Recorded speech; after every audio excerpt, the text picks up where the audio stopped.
Nous venons d'arriver dans le cadran Alpha. Parfait, monsieur Pika, on avance lente. Mais qu'est-ce qui se passe? Ah, un objet massif crée un puits de gravité.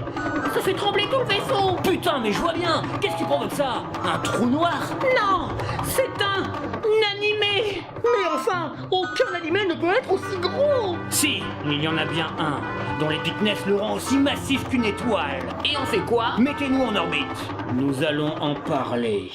Salut à tous, ici le capitaine Valléo. Et aujourd'hui, nous allons parler des héros de la galaxie. Cet animé est un remake de Legend of the Galactic Heroes, un grand classique qui était composé de 110 épisodes.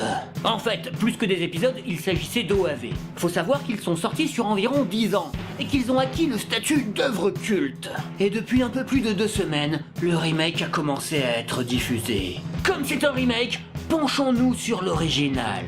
Et je vais même essayer de ne pas trop spoiler. Dans Legend of the Galactic Heroes, on suit une guerre entre l'Empire Galactique et l'Alliance des Planètes Libres. Une guerre qui dure depuis plus de 150 ans. Les protagonistes ont toujours connu cette guerre, et il semble qu'elle n'est pas prête de s'arrêter. Nous avons du côté de l'Empire Reinhard von Lohengram, un noble qui déteste l'Empereur pour tous les crimes qu'il a commis, et qui se verrait bien prendre sa place. Et du côté de l'Alliance, nous avons l'amiral Yang Wenli, fidèle à la démocratie, mais attristé par la corruption et la démagogie dont font preuve les élus. Ce récit est porté par des personnages forts, qui sont inoubliables. Honneur, sacrifice, trahison, loyauté, amour, haine. Tout est présent dans cette œuvre gigantesque. En même temps, il y a tellement de personnages. C'est un peu le Game of Thrones avant l'heure, notamment par le nombre d'intrigues, le nombre de personnages et leur capacité à mourir. L'histoire, ainsi que certains éléments, font penser à Star Wars. Et vu que le roman, dont est adapté l'animé, est sorti 5 ans après l'épisode 4, et seulement 3 après l'épisode 5, il en est sûrement inspiré. On sent que l'auteur a bien aimé l'œuvre de George Lucas, mais sans tout le délire sur la force. Mais moi, j'adore la force. Il a donc mis plus de politique et de discussion entre les amiraux à la place. Mais il a gardé les influences germaniques pour l'Empire et la thématique de la lutte entre la dictature et la liberté. De mon point de vue, Legend of the Galactic Heroes est ce qu'aurait dû être la prélogie Star Wars. Oui, car la prélogie raconte comment le sénateur Palpatine parvient à grimper les échelons de la démocratie, jusqu'à la détruire et la remplacer par un empire autocratique. Malheureusement, dans Star Wars, les thématiques sont un peu trop survolées, alors que Legend of the Galactic Heroes va beaucoup plus loin. C'est d'ailleurs un de ses gros points forts. À travers cette histoire, c'est aussi une réflexion qui nous est donnée, l'affrontement entre les valeurs de la démocratie et celles de l'autocratie. En cela, l'animé va au bout de la logique, en regardant les avantages et les inconvénients de chaque système, sans jamais détourner les yeux. C'est clairement une œuvre politique, qui porte une thématique bien plus profonde et réfléchie que la majorité de la japanime actuelle.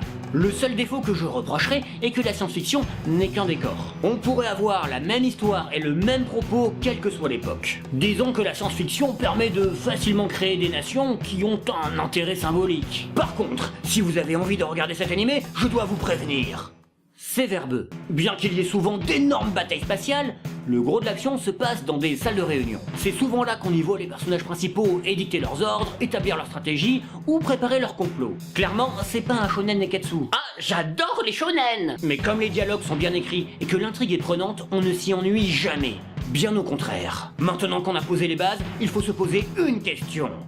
Que vaut le remake? Déjà, les 2 premiers épisodes sont les mêmes que ceux de l'ancien animé. On y suit la bataille d'Astarte. Et franchement, c'est beau à voir!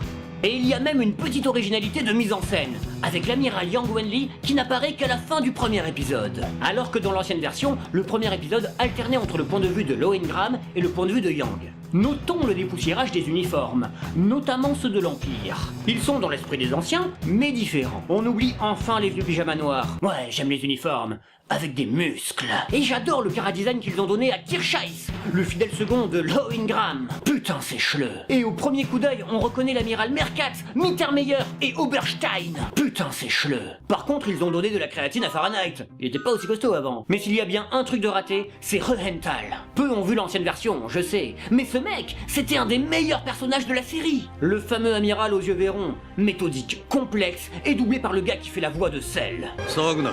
負傷したのは俺だ。K ではない。余計なお世話だ。でき損ないめ。 Ouais, ça c'est une voix de bonhomme. À la place, on a une sorte d'émo punk. Mais qu'est-ce que c'est que ça? Mais excepté ces quelques soucis, je suis très enthousiaste. Par contre, il ne va y avoir que 12 épisodes dans la saison. Ouais, à ce rythme, s'ils veulent raconter toute l'histoire... Bon, avec 9 saisons, c'est jouable. Bref, cet animé est le must de la saison. Un classique de la science-fiction japonaise à redécouvrir. Enfin, une histoire de bataille spatiale mature, où les héros ne sont ni des gosses, ni des filles en culotte. C'est trop dommage, c'est les meilleurs. La bonne science-fiction est devenue trop rare dans la japanimation actuelle. Alors les héros de la galaxie vont remettre les pendules à l'heure.